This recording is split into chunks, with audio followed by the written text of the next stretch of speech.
Edgar's and Funneltopia here, and in this video I want to quickly show you how to set up a welcome sequence for all the new leads that basically come into your world, right? Like the main goal of the welcome sequence is to kind of introduce yourself and then establish some sort of a baseline trust level, maybe show some results you brought to kind of other of your past clients have achieved with you. Basically, it's just a way to kind of like introduce yourself, and at the same time it's a good way to monetize those leads on Autopilot that come in by selling them a digital product on Autopilot without any involvement after it's set up, or whatever other call to action there might be, like I don't know, booking a call or whatever your next step is when a lead comes in. Let's say they sign up through your lead magnet, and then whatever is the next step you want them to take. So this welcome sequence is a great way to do that on Autopilot. And the length of it differs. This will maybe not be like a copywriting masterclass, but more of a functionality one. But it's just like a classic one. If you could go look up Russell Brunson's soap opera sequence, that's a kind of like a classic one. It's just a 5 email sequence. First you kind of introduce, there's some storytelling and stuff, and then you kind of transition into selling your offer, right? So that's kind of similar to what we're going to be doing. So in this scenario, it's going to be someone signed up for your free lead magnet, and then within the sequence you want to sell them like some sort of a low ticket offer, digital offer, right? Just to kind of get some of that. Let's say we're running ads, so get some of that ad spend back, right, on Autopilot. So the way to set it up is you want to go to, obviously log into your Funneltopia account, and then go to workflows, create a workflow, just start from scratch. It's going to be a pretty simple one. I mainly want to focus on the functionality of it and just making sure you deliver the emails properly. So the first thing is obviously you want to add a new trigger. So in this case, it would be something like, most likely, form submitted. So when a specific form was submitted, form is, and then let's say, they sign up for a community, right? We had a different video, right? They sign up for a free community. It can also be like a PDF lead magnet or some sort of a video training or free course, whatever they sign up for. This can be a form submit. Another filter or a trigger might be a lead got added to your list, or they made a purchase, right? Or they signed up for they booked a call. There can be like different triggers over here, but this is like one of the simplest ones. Form is, and they filled out this form. That's the trigger. So you want to save it, and then we want to usually send the first email immediately, but you can also do like a delay. But in this case, we're just going to do the first email right away. Email, send email, and over here, obviously it's a from name, from email, subject. Welcome to Good Corgi. That's our fictional business we're doing. Yeah, you can pick from a template if you have email templates. If you don't, you can craft a message right here. So in this case, we have our own kind of like an email template we can use. So I just pasted it in. We can take a look at it in a second. I'll actually do a little bit different for the subject line.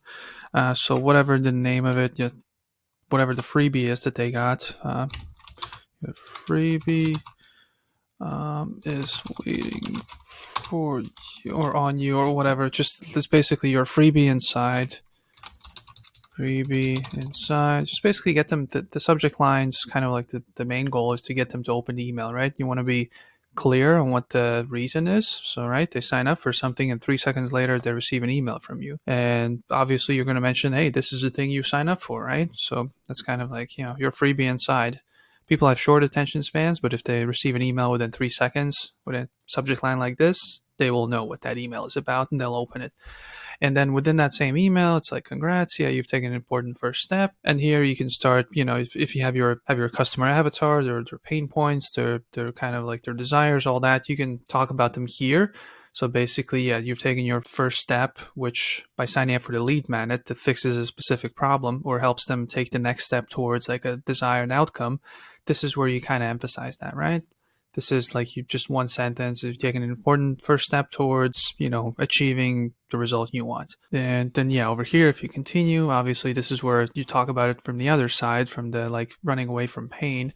So you include that over here. And yes, that is pretty simple. It's not too wordy, the first email. And then this is where you requested the gift and you can link to it. Basically just replace it with the name of it. This is pretty simple. And over here is, And over here, it says access report. So over here, once you select this, you can link it to your freebie in this case, or it can be a link to book a call, or it can be, I don't know, access to the course, whatever. In this case, you would click on the link icon, add link, and then you would put in the URL, right? To your, like, a Google Drive link to a PDF, for example. And then, yeah, whatever else you want to put in. This is already, I mean, it's not wordy, but it can be even shorter than this. It's like, hey, my name's Edgars. This is like, you just sign up for this. Here you go. Here's your freebie. Go get it. Pretty simple, the welcome email, but you can make it as complicated as you want, but just don't let it kind of stop you from just setting it up. If it takes you like an extra 2 weeks to craft a perfect email, then just make it simple as long as you launch it. And then maybe that's enough. You'll get good conversion rates. People will open them and that's it. Or if not, then you can improve it over time. But first kind of goal is to just launch it. And then obviously send yourself a test email. That's always, you always need to do that. Always need to make sure everything is proper. And what you're looking for is grammar, obviously. If there's any custom fields or like custom values, if there's like for example, it's hey, and then you put in contact, first name, right? If you put this in manually, just maybe you messed up a bracket or something, that's where it's going to show up. So make sure that, to check everything. Obviously the links, maybe you missed like one of these things where you need to fill out your own information. You write in the pain points. You just forgot it. So in the test email, you'll most likely notice it, 99.9% chance. And obviously checking the links. That's one of the big ones. You don't want to send out an email with a broken link. And so yeah, basically you want to save the action. That's all good. And then obviously depends on your sequence structure, whatever your course or book or training, whatever you've gone through, whatever it says. In our example, is going to be like an email. And then it's going to be a delay. And it's going to be, if you type in wait, click on wait, and it's going to be instead of 1 minute, it's going to be 1 day. Save action. So that's a delay or a wait. And then you can do the next email. You can do next email send, put in all the same information up front, from, subject, whatever your subject line might be, whatever the next email is. Again, you can pick from a template or you can just write it out here, which is a good thing. Again, in the end, test email, do all that stuff, save action. What you can also do is, let's just do another wait. Let's say you're trying to book a call or the freebie still, and you want to do like on the sign up form, you also asked for their phone number. So what you can do here is send SMS. You can do kind of like an omnipresent type of thing. If on the text messages, you'll get way better open rates and kind of more eyeballs basically, but you have to keep them really short. And obviously there's some other compliance things you need to do. You can't just send anything, right? But that's like an extra option. You can do like a mix of emails and SMSs, text messages, or you can do just text messages or just emails. It's kind of depends, I guess, on the business as well, but you never know. You want to try out both, especially if you ask for the phone number in the sign-up form for the lead magnet. If there's a reason for you to ask, yeah, just you can utilize that as well, the text messaging. And yeah, basically once all of this is done, once you have your sequence set up, right, with the proper delays, you want to click save, obviously. You want to do publish. Over here, that's another big one. Over here in the settings, I always forget. Every time I show like workflows and stuff, I always forget to name them. I don't know why. Even after like a long time of doing this, that's kind of like a mental block. Maybe it's just me, but I don't know. I just always forget to name them. So this is like a welcome sequence. I'll do test just so I don't get naming it properly, just so I know what is what in the back end. And another thing, I guess you can click through these ones. Another important one, maybe for this one, it's not as important.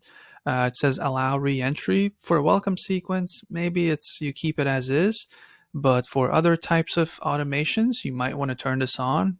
For example, if you want people to have the opportunity to go through the same sequence multiple times.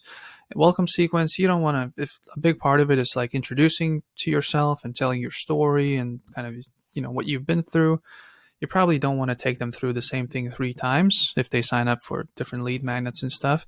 But just, consider that this is a thing and whether you want to have the option to take people through the sequence multiple times or through the automation. So I guess those are the main ones. You can also override, like put in the sender emails and then send their email and name. And yeah, that is pretty simple. Another thing you want to consider is, let's say, yeah, email 1, you deliver the freebie, then maybe email 2, there's like some free value you provide. And then let's say starting from emails 3 and then 4, 5, 6, whatever, you're actually bringing up the one-time offer. So what you want to do is, let's say they purchase you send 5 emails, and on the 3rd email they purchase it. So you want to exclude these people. You don't want to keep selling to them. You want to you want to set it up in a way where they get automatically taken out of this sequence, just so that you don't keep selling to them. Just imagine buying a car, and then, the next day they're still trying to, like, they're calling you and then trying to sell you a new car or whatever, right? So you want to take these people out. You don't want to keep selling them the same thing. And for that, there's another workflow that we would need to set up. It's pretty simple. So let's go back. So let's create a workflow, start from scratch. So again, it depends on what the thing is, what the call to action is. In this case, it's going to be a purchase of a specific digital product. It can also be they booked a call, they signed up for something else. They just, there can be different triggers. So that's going to be just depending what your call to action is. But in this case, it would be, let's say, order form submission. I put it here, add filter. It can be, in funnel website, whatever it is, sales page, add filter, submission type, sale, add filter, pages, right? You can just kind of narrow it down. It is a sales page, add filter. You can be as specific as you want to be. Product is Corgi Playbook plus resources. It was this one, the 4-week challenge, right? So this would be something that I would do for, this is the product on the specific funnel that they purchased. I want to take them out of this sequence, because otherwise I'll just keep selling the same $97 product to them. I don't want to do that. So let's save the trigger. And then for the action, you want to take them out of the workflow. So let's click on here. Remove from workflow over here. It's good to use the search feature. Otherwise, you need to scroll through a lot of stuff, because there's a lot of stuff here, a lot of functionality.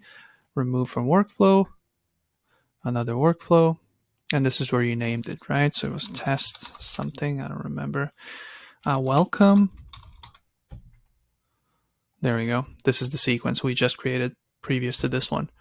Save action, right? And you name this one, I don't know, exclude from welcome sequence post purchase. Let's do a space. So again, pretty simple. Let's publish it. Same thing here, settings, allowing reentry if you want. Save. So this one is even more straightforward.